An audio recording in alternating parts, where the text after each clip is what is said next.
You know, when we think about the ancient world, we often picture seers having these grand prophetic visions, right? But what if the most profound oracle wasn't meant to be seen at all? Today, we're going to explore Dodona, a remarkable place where the divine wasn't a spectacle to be witnessed, but a sound to be heard. Okay, so when you think Greek oracle, your mind probably jumps straight to Delphi.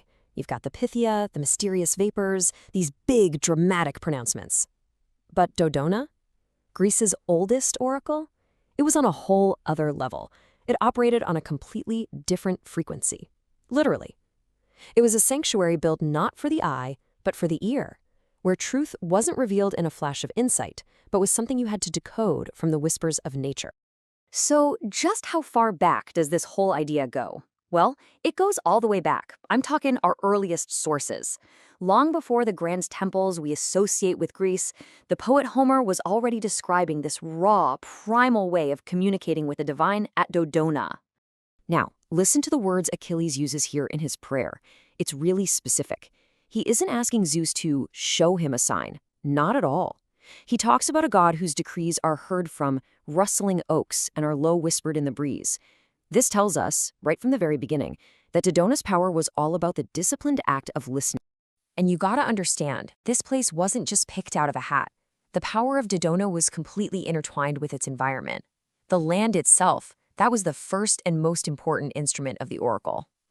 Okay, picture this. The sanctuary is tucked away in the Charkovs Valley, and this valley, with the steep slopes of Mount Tomaros surrounding it, basically acts like a giant natural concert hall. It focuses and reflects sound, creating this incredibly complex soundscape where every little noise gets amplified. When a pilgrim arrived here, they were stepping into a space where the earth itself seemed to be speaking. And the weather there? It's intense. Epirus was known even way back then for these crazy thunderstorms and tons of rain. But here's the thing. That wasn't a bug. It was a feature. The wind whipping down from the mountains provided the raw energy that drove the whole oracle, making the leaves rustle and the bronze vessels chime. And right at the center of this whole soundscape, you have the sacred oak tree, the Phagos. This ancient tree was seen as the primary channel, the living vessel for the voice of Zeus himself. Its leaves were the original instrument through which the divine will could be made audible to humans. And it wasn't just one sound they were listening for. Oh no, it was this whole symphony of divination. You had the rustling of the oak leaves as the main signal, of course, but the interpreters also listened to the cooing of doves, the constant murmur of a sacred spring, and get this, they even had these big bronze cauldrons set up that would clang and ring in the wind, kind of like these massive ancient wind chimes. So, getting an answer from Dodona wasn't like just watching a movie. No, this was an active process. It took incredibly skilled people, interpreters, who had this discipline of deep, active listening, whose job it was to translate this complex orchestra of sound into human meaning. The earliest of these interpreters were called the Seloi, and Homer's description of them is just wild. He says they slept right on the ground and had unwashed feet. Now, this wasn't about them being messy. It was a whole ritual thing. The idea was to stay in constant physical contact with the earth, like they were human antennas, tuned into its every whisper and vibration. Now, things did change over time. The all-male Seloi were eventually joined by, and maybe even replaced by, priestesses called the Pleiades, which means the doves. Their name tells you everything, really. It reflects their special role in interpreting the sounds and the flight patterns of the sacred birds that lived in the oak, adding yet another layer to the sanctuary's acoustic world. So, who was coming here to listen? Pretty much everyone. I mean, archaeologists have found more than 4,000 of these little inscribed lead tablets at the site. 4,000. That number is just incredible, and it shows you how many everyday people made the trip looking for answers to their most personal questions. And the questions they were asking, they're so relatable, so deeply human. We're not talking about the fate of empires here. We're talking about the fate of a single family.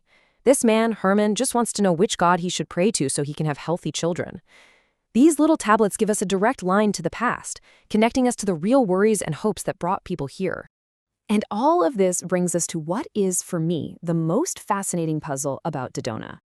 At a time when other big sanctuaries were filling up with these massive, breathtaking statues, why was the oldest and most respected shrine to Zeus defined by what wasn't there? Why was it all about what you could hear, not what you could see?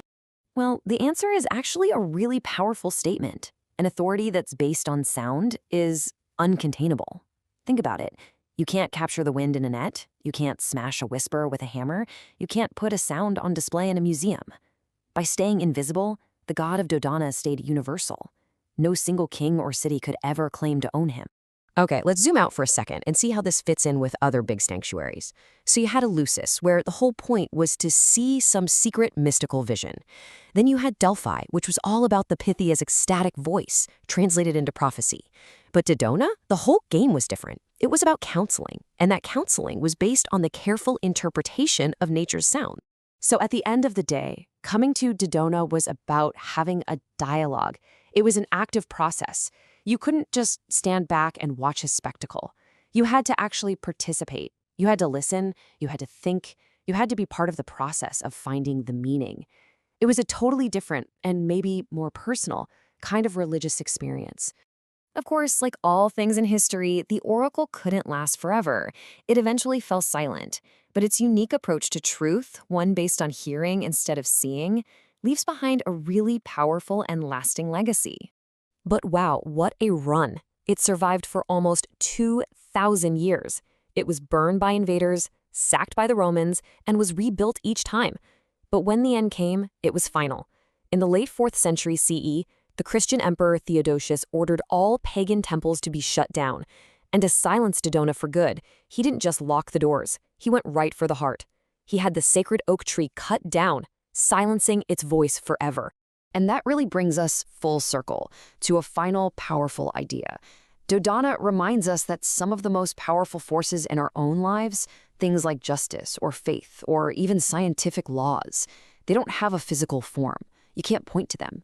Their authority comes from being heard, understood, and interpreted. They exist as a voice without a vision. And maybe, just maybe, that's the secret to why they last.